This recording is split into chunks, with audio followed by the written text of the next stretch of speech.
A lot of people have the mindset that they're gonna get their piece of success, right?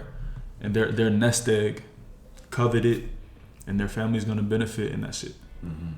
But the difference between the greats and the average people, one is longevity, past just you. It's your realm of influence. So if you want to be great, you can't just be a king. You got to be a king maker. What's going on, people? This is Nigel. This is Brad. And this is the Uplift Fitness Club podcast. What we're going to talk about next, man? We'll talk about defining insanity. Defining insanity. Yeah. You remember Linsanity, man? Nah, man. Linsanity. It was Linsanity. I'm talking about Linsanity. Damn. That was like 6 years ago, man. Hey, man, he went off. For 2 weeks. Did he get a check from that? Bro, he got like $30 million from that. He went off for 2 weeks. It was the best possible thing he could take notes. You just go off for 2 weeks, and anything you do, just go harder than it for 2 weeks. 2 weeks. You could possibly get a bag. I don't know if that's you could possibly. But he ain't. This is the thing though. He ain't go off like for 2 weeks. It was like he had been training his whole life for that moment.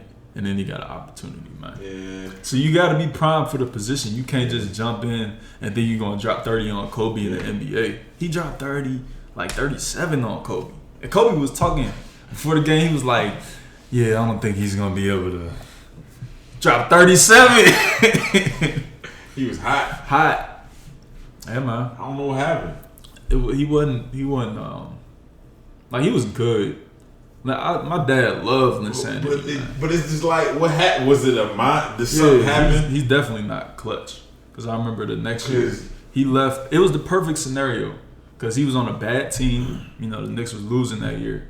And then he had D'Antoni. D'Antoni is a point guard guru. He the reason why Steve Nash got 2 MVPs back to back. When Kobe was playing, bro. Right. Steve Nash got 2 MVPs. Kobe was dropping 36 a game. Yeah. Steve Nash was dropping 15, but he was getting like 15 dimes. He got the MVP. And they was winning like 60 games. Steve Nash. But yeah, D'Antoni is like a point guard guru. Yeah. So, you know, the offense that they run is really beneficial for point guards. Yeah. They had Raymond Felton, I think, and he got injured. So Lynn got some minutes, and he just started turning up. Then D'Antoni gave him more range. Then Carmelo went down, I think. Or he was already down. So it was like it's 30 shots a game that just opened up. So he could go crazy. And he's going crazy. And there's no expectations because you only got 10 wins on the year. You start getting that pressure on you, everybody looking at you, expecting you to. Well, it's the thing. Everybody was looking at him, and he was answering the call, but I think it's because he didn't have the previous expectations. Mm-hmm. So then after that 2-3 week stretch, me and my dad talked about this so many times. That's why I know about it. And I was watching too much ESPN. Yeah. But after he had that 3 week stretch, he tore his MCL or meniscus and then shut it down for the year. It was the best possible thing that could have happened for him. Because now, all right, it looked like I'm real. Yeah, now it look like I ain't got to do nothing. Sure. Now pay me. Hey, y'all need to take a look. He paid. So then that offseason, that's when he went to Houston. Mm-hmm. And he was supposed to, they picked up Harden and Linsanity. It was supposed to be a dynamic duo. Yeah, the best backcourt. That's what I'm saying. Linsanity come, he good, but he not. Can you imagine if he actually was that? Oh, he would have been Yao Ming. He'd have been Yao Ming. And T-Mac. It'd have been Yao Ming and T-Mac again. You know what I'm saying? As far as the notoriety. Because you got the beard and Linsanity in one market. Yeah. It's like, and China already love Houston. Yeah. Like, so they'd have been out of there. But, yeah, Linsanity, man, he didn't have it in him. Like mentality, I feel like he's not a killer.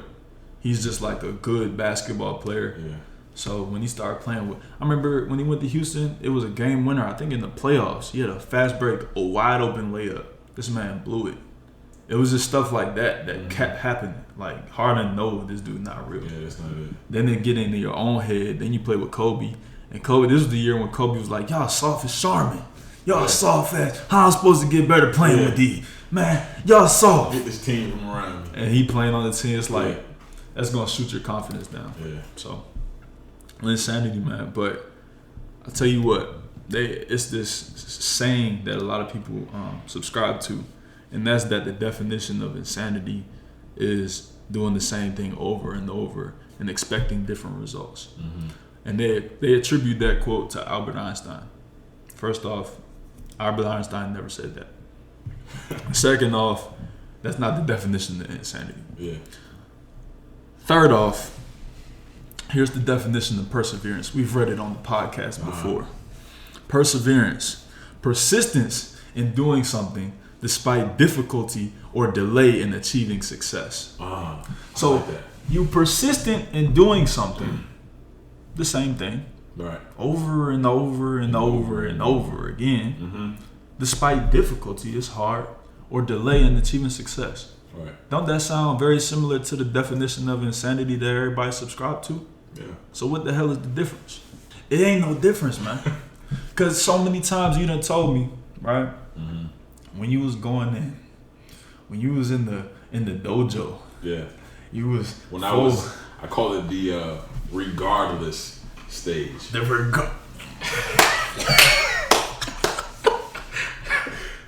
Hey, that's hard. On my mama stage. or as PG might say, on everything stage, right? Yeah. Yeah, you do it over and over and over and over, regardless. You just not taking no for you're not taking no for an answer, right? Right. And at that very time when you was doing it regardless, every day, same thing, over and over, people was looking at you like you was crazy. Hey, people was looking at me like he's gone mad. Hey, just get some rest, son. No, just you need to sit down. You doing too much. Hey, my God. The lady I was dating at the time thought I was cheating on her, man. Everybody that, bro, you was growing your hair out. I'm like, bro, you going through something? You all right? Nah, I'm just reading, man. I was just reading, right? I was like, I was just reading, right? You going crazy in the library. Yeah. I call you. I was like, what you was doing? I was just reading, right? Hey, bro, like, but that's what it looks like. Yeah. To really go after something, bro, it's gonna look like you're insane. Yeah. You know what I'm saying? And people don't understand it. They're not gonna want to go through that. They can't see themselves doing what you're doing. You're gonna look crazy, bro.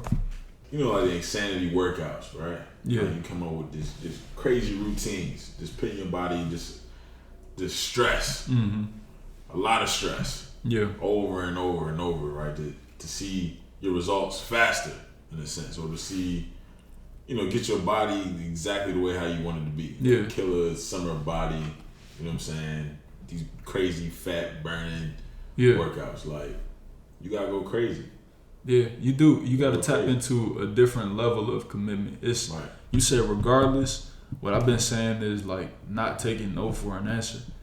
It's just girls on IG. She was saying like just on her story, what can I do to go to the gym? I don't have the time. Oh, we gonna get into something. Yeah. We gonna get into it. She said I don't have the time. How can I schedule going to the gym? I said, well, you could go in the morning or you could go at night. And then, you could go alternate, morning and night, whatever you gotta do. She was like, nobody suggested that. Some people saying morning, some people was like night.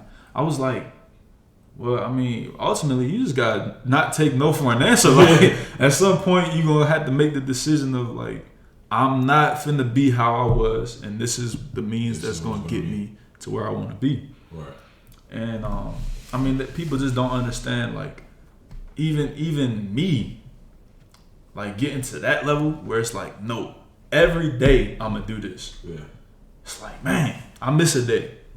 It's okay. Yeah. But it's like, bro, can you put together 2 weeks? Can you put together a month? Can you be Jeremy Lin? It's tough, man. But I kind of take it back to days when we first started training, right? When we graduated high school, when we was training with each other and stuff, and like day in, day out. Like don't matter. Consistently, sick, sore, got to work, in pain. Sore, like we was working out. Like every day. We already had the potential to be crazy, insane. That's true. With something, That's true. So you can apply that to anything, and you're gonna get results that you want. To the point where we ain't even feel the burn no more. To the workout, what? 200 squats, 200 squats, 225 on the back. This ain't enough, man. It don't even hurt. And that's crazy to try to chase discomfort. Right. Oh my goodness. It's two ways in my mind. We're gonna touch on chasing that feeling because it's not just applicable to pain from working out. Right. But finishing off, not taking no for an answer. My mom was saying that she was supposed to, or she has some friends, they cool people. We just actually seen them the other day. That she used to be closer to, talk to more, and they kind of just went a few years without talking. You know what I'm saying? And that time happened to be like a tumultuous time, in all of our lives for real. Yeah. So she was like, I just didn't have time to do anything else. I can test that. I talked to her about this, but it's like anyone who says I didn't have time, okay. Only reason I know she might have had time is because I was living with her. Right. But I can insinuate that you didn't spend you're not booked from 15-minute to 15-minute increments. Right. So you had 30 minutes where you could have followed up with somebody, reached out to somebody. Done something for yourself. It's like people kind of create the idea that they don't have time for anything. Right. Because, there's a lot of reasons, but I think it's because they might be procrastinating on something, right. Or, they're anxious about doing something. So they feel like I can't do anything until I do what I need to do. So then even that idle time, they just fill it up with like anxiety and worry. So what did we just say? We just said something. That I was like, we're going to get back to it. He's going to get back to tying in the craving that, what's it? Chasing that feeling of pain, discomfort. Discomfort. That's the word, discomfort. Hey, boy, we good. Yeah. We professionals, man. We professionals, man. So chasing that feeling, man. All right, so we was working out. Right, every day, 5-6 days a week, we was working out. Even Saturday and Sunday sometimes. Sunday, people was looking at me like crazy. You just get out of work. They tell me, "What you about? Go to the gym." Yeah. You came to the gym before you came in today. You go to the gym when you get off. Yeah. Like your job, we was working FedEx. Yes. Like we was already at the gym. Thousands of packages. People use that job to lose weight. That's one way they market to new hires. Like you can lose weight. Yeah, you gonna lose weight.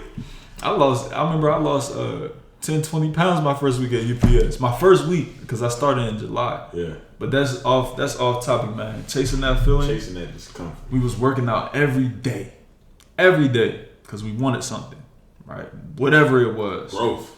We wanted to get big, wanted to be swole, wanted to be strong. Bigger, stronger, faster. So we could knock good. But we was doing that, and then at some point it didn't hurt no more. Right. And it's weird. Because you would think you would want to work out to the point where it don't hurt no more.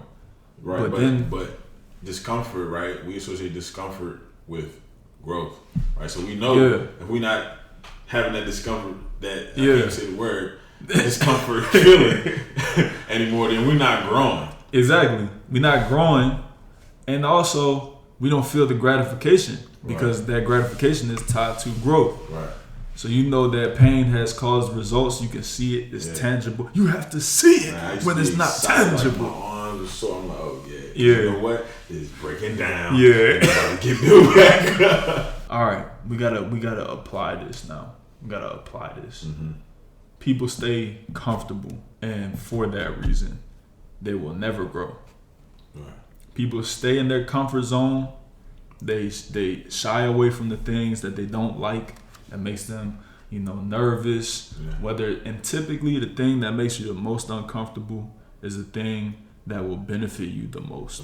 Or that you want the most. Right. You scared to take that leap. You scared to quit your job. You scared to, go back to school. You scared all these things. You scared to talk to that person. All these things. First off, it's gonna give you finality. Like you tried. You gave it everything you could give, and it worked or it didn't. Now you know where you stand. You can move on to the next thing. Absolutely. But if you constantly dealing in that anxiety and that worry, putting off the thing that you really want, you're gonna always be in that place. You never gonna grow, man. You're gonna just, I don't know how to tell these people, man. Yeah, man. Get me frustrated, man. It's tough because, you know, we've all been there. We still have those battles to where we want to stay comfortable, right? I still have things where I'd be like, nah, I don't want to do this, little, you know, I don't want to go through. Yeah. But I had to, you know, rationalize myself like, hey, you got to go through this, right? You want to go to the next level? Yeah. You gotta go through this. The next level. You got to go through this, right? So whether I'm comfortable, uncomfortable, you got to be ready to take those tasks on to continue to grow, go to the next level with anything. Yeah. Job, career, children. It might be a topic with your children that you're uncomfortable with having, but you gotta have those conversations, right? You gotta have those uncomfortable conversations to protect them in a sense. You know what I'm saying? You know what? A lot of people, you know, old people on their deathbed when they die, they ask them like, "What's your biggest regret?" It's like, if some people don't have no regrets. Yeah. People that don't have no regrets is the people who did everything they wanted to do. Right. And typically when you want to make a decision to do something, you got to make that decision quick, instantaneous. This is what we going to do. And what type of example do you want to set for the people that's coming up after you? Everybody want to have kids. What type of person are you to be having kids? Right. You know what I'm saying? Not condescending. It's like, okay, do you want your kid to be exactly like you? You know what I'm saying? You want your kid to if you sticking in your comfort zone, you want your kid to do that? Because I know you feeling the effects. Right. So you gotta really challenge yourself, or else your kid is gonna go through the same experiences as you. I be calling my dad like, "Oh my God, Dad, do you know you would never believe what happened to me?" I get halfway through the story, he might finish the story for me. Yeah. I'm like, "Man, how you know I was gonna say that?" Yeah. So, man, the same thing happened to me. And it's cool. You know, I want to experience some similar things to what my dad did. Yeah. But it's like, you gotta show the example to where you dominating, or you at least showing the fortitude and the drive to like push your whole situation forward. Or else we just gonna be, this next generation gonna be the same or worse. Right. So you gotta do that leg work, man. We gotta be better. Yeah, man. But how do you But what it feel like this generation is we the cycle breakers. Yeah, well, you about to ask like, how do you break through that? How do you basically just be fearless in a sense? Here we go. Yeah.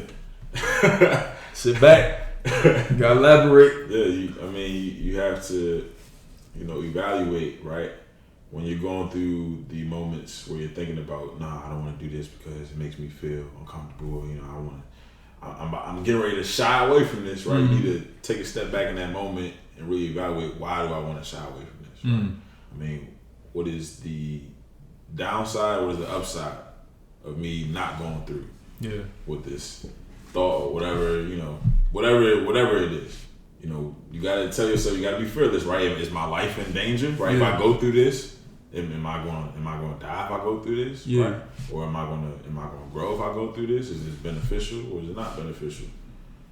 More than likely, it's going to be beneficial for you. A lot of things, like you said, when you shine away from, or you know that you're afraid of doing, is probably the best thing for you. Hey. You know what I'm saying? So, what you really take a step back in that moment and just evaluate that situation, and I guarantee you're gonna put your big boy pants on and do it. What you talking about is understanding, right? And you already know Uplift. Yeah. We unlocking intellect. Unlocking intellectual education, exposure, and understanding. Sorry. So understanding is what's giving you the assuredness to move forward in the right direction, because you've weighed all the options. It's the same thing people do in business. SWOT analysis: strengths, weaknesses, opportunities, and threats. You just weighed the pros and cons. Is this going to benefit me or not? And then you can make an informed decision. Bob Proctor say, opposite of fear and worry, or doubt and worry, is knowledge. Man. Does he say that? Hey, it's not good to me. Hold on. The opposite of doubt and worry, is knowledge. And knowledge leads to expression, which leads to well-being. Yeah. So if you don't know, you're going to be worried. You're going to be scared. But once you measure it, write it down, like we've been saying, bro, you going... Because at the end of the day, like, you don't know, right? You don't know something doesn't mean you're ignorant, right? You're ignorant to it. So you just going off of what the masses is saying, right? Exactly. You don't know nothing about it, right? Like, sign up for this. Yeah. You going... You gonna die. They gonna send you to Sri Lanka. And I can't disclose everything that has happened in my career. But I've been straight. So, the opposite. How Bob saying? The opposite of doubt and worry is knowledge, because you just said doubt and worry comes from ignorance. Right. If you go into a haunted house, the only reason you scared is because the light's off. Yeah.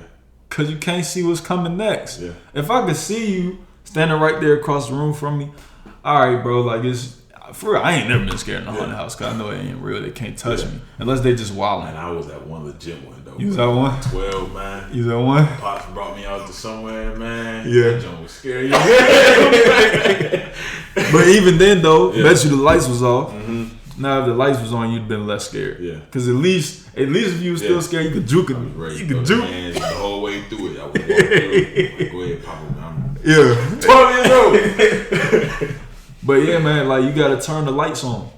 You gotta turn the lights on. Stop living in ignorance. Yeah, stop living in the dark. Mm-hmm. Turn the lights on and evaluate the situation. Right. You can't play all these That goes back to awareness, right? Use your resources. I mean, you can Google somebody else's experiences and just get advice on, what did they do? How did they go through it?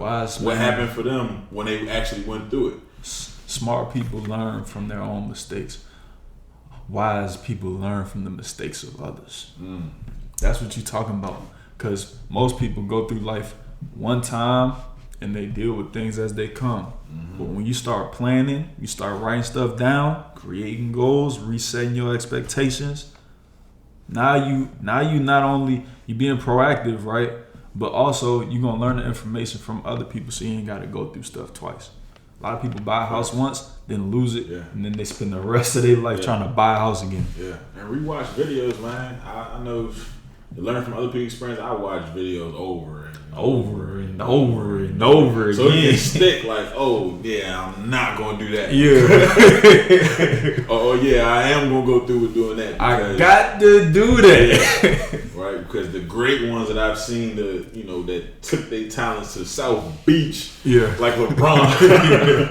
Hey, we gotta take our talents to South Beach, man. You got the results that they want. Yeah, you gotta go to South Beach. We gotta take our talents to South Beach. You gotta get these rings, man. Get these rings, man. What you doing this for? We're gonna come back. What you doing this for? Build the I Promise School, man. What you doing this for, man? What is the ultimate goal? Like, what are we even working towards? Like, do you want to be where you are today in 10 years? Like, do you want to be exactly as you are in 10 years? Like, you gotta. I don't subscribe to that idea of insanity.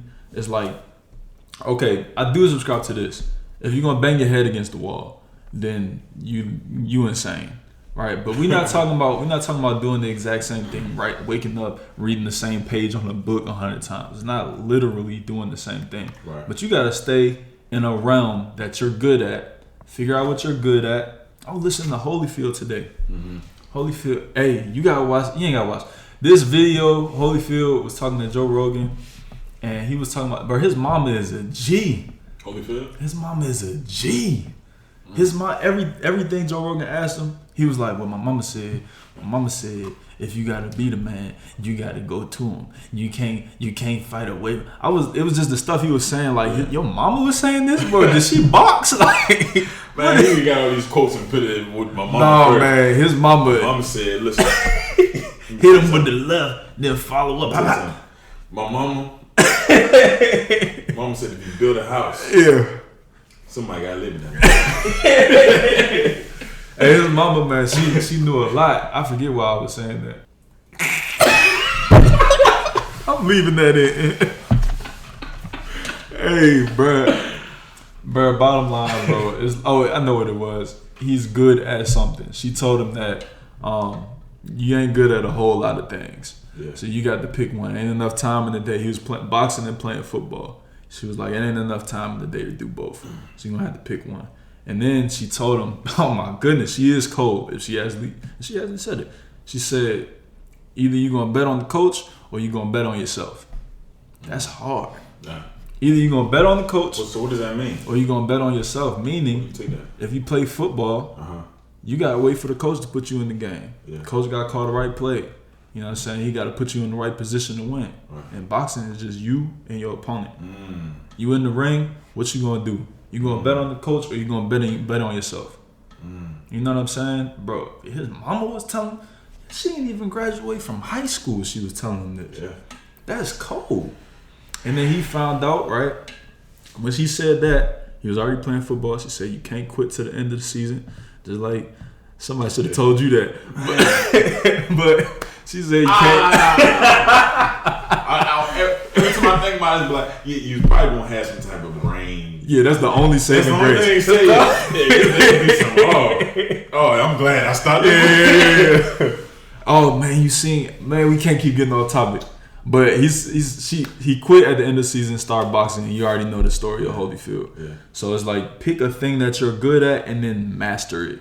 Like become a master of your craft. Right. So you don't have to do the same exact thing every day. We'll talk about write that down. Master your craft. Yeah, master your craft. I actually just watched like a 2-hour video about that during my trips. Just about. But my hand is so cold, bro. I can't even break.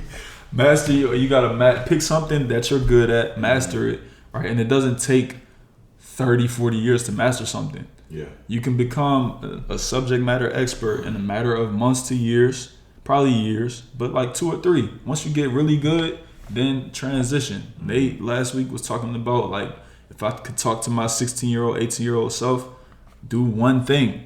Yeah. And then if you do it for 10 years, you're successful, you could pivot. But if you don't master nothing, you're just going to be a tool for other people to use for their benefit. Right. You're a pawn. You know what I'm saying? Once again, we talking to Brian Kinney, a man of many traits, a master of nothing. Look, but, oh man, there's so much game we could give these people, bro. Yeah. I want to probably close it here unless we think of one more thing. But this is what it is. The mindset of this generation, a lot of people in this generation, is messed up. Because everyone it's the promise of middle management, it's the promise of the American dream. A lot of people have the mindset that they're going to get their piece of success, right? And their nest egg, covet it, and their family's going to benefit, and that's it. But the difference between the greats and the average people, one is longevity, past just you. Yeah. It's your realm of influence. So if you want to be great, you can't just be a king. You got to be a king maker. Right. You can't just be a king. Facts. How you gonna be a king by yourself? You know how many people gonna be envious of you? Facts. You know what I'm saying? And that don't mean don't separate yourself. Don't do things that benefit you and your family directly. It just means that once you align yourself, once you're in position, if you can't make nobody else successful, you have failed. Like, you have failed. If no one else, you failed your circle. There's so many people that's in positions of power today that have that mindset that I know what I'm talking about. Even though I ain't in that position to empower everyone with anything but the information that I learned. But when I learn it, I'm not hiding that from people. Right. Quick to share. I think that's, I've trained my mind a few years back to really tell myself that there's no competition, right? Yeah. Oh man. No competition. Hey, we been thinking about the same stuff. Go ahead, competition, man. Right? I'm in my own lane. So like, whatever success you had, whatever success my mom had, whoever is having, I'm happy. Like, it's great. But like, there's no competition. Like, I'm doing my own. Like, this is there's no competition. Right? Yeah. Nobody. LeBron can teach me everything he knows about basketball right now. and he would still destroy me in basketball. You know what I'm saying? Like, this is no confidence. I feel what you're saying. You gotta be able to give that game, teach others, make others better. And let them do what they're going to do with it. But at the end of the day, and there's another terminology you say, like, there's enough room for everybody to eat. That's true. You know what I'm saying? So, yeah, man, you got to get out of that. It's that singular mindset, man. Where it's just going to be me, my lady, and my kids, whatever it may be. That's bred by capitalism. That's bred by, and I ain't got nothing against capitalism, bro. I'm a product of capitalism, But it's like, well, I ain't gonna say I got nothing, but we ain't gonna get into that because that's political topic. We ain't a political podcast, and I'm not informed enough to. Anyway, it's like, bro, I done seen so many. I seen people do it the wrong way in my personal experience, and I seen people do it the right way. Not necessarily in my personal experience, but you could see it. You could see the difference because the person who does it the wrong way, who is out for themselves, everyone becomes their enemy. Everyone that they came into contact to, if they didn't break them off, if they wasn't right in their business, the way they did stuff, everyone is angry about the situation. I ain't gonna get specific, but it's like I know people who have created things, right? But they're the only ones that's doing good. How does that make you look if you're the only one that's successful off of this? Nah, my mom was she was a Taekwondo instructor. I ain't got nothing against Billy Blanks, right? But but I'm only using him because I'm probably never gonna meet Billy Blanks. Right, and it ain't nothing against him.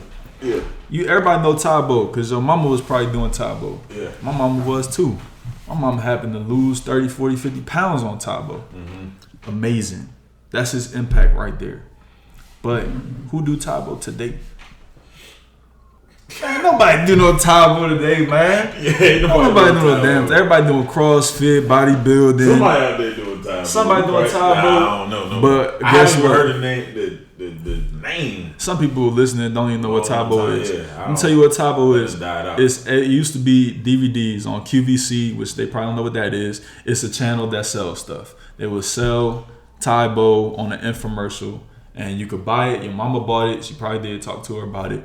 And she in her living room, she working out. It's the same thing as these home fitness things. The mirror that they got today is the same thing. But Taekwondo was big in the 90s because he was a world-class Taekwondo. He was in movies, all type of stuff, right? But now Billy Blanks is 60-something years old. He got a daughter. I think he got a son. They took what they could. They got their nest egg. They got their piece of the pie from his pie, right? But then he didn't, you know what I'm saying? He had 10, 20 people coming down to get certified every summer. My mom was one of them. And I was like, what did y'all do at the certification? Because I was like, that's dope.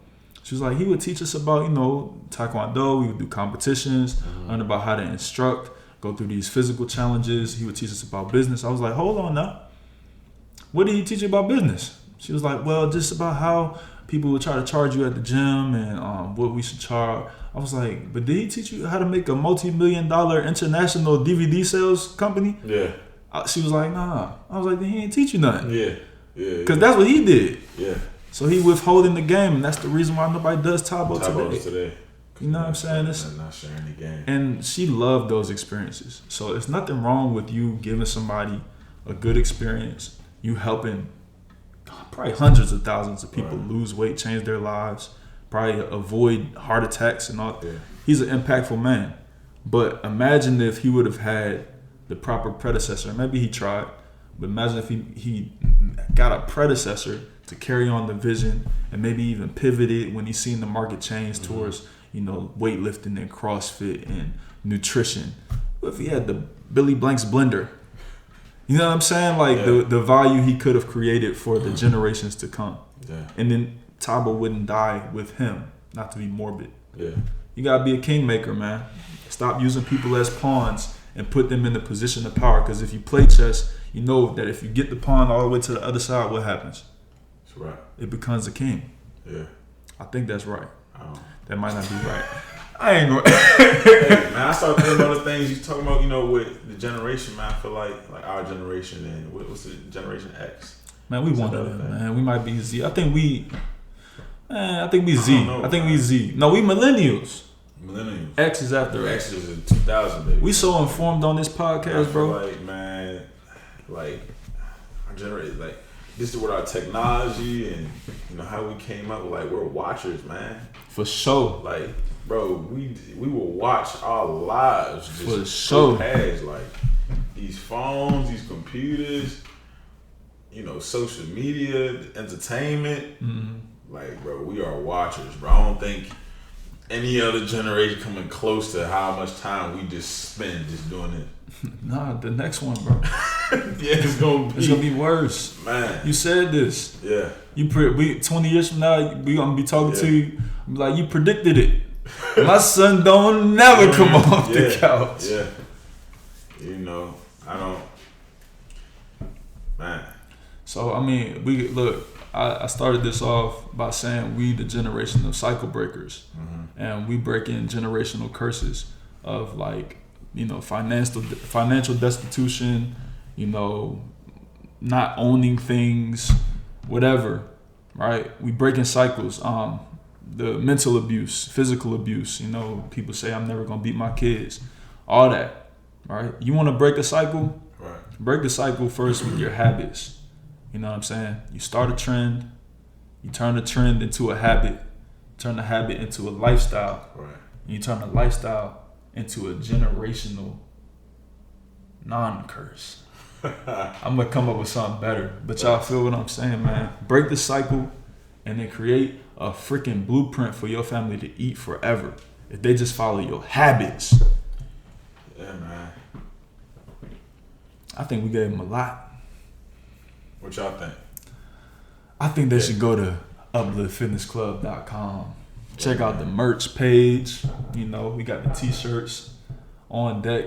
And then, you know what? Go back and listen to the last finance podcast, right? Yeah, we're talking about Roth IRAs, and go to our recommendations. Start that M1 Finance account. Finance account, man. Via our affiliate link. Yes, we do get benefits. Fund that thing. Put about a stack in there, man. But before you do, don't put your whole, if all you got is a stack, don't put the whole stack in there.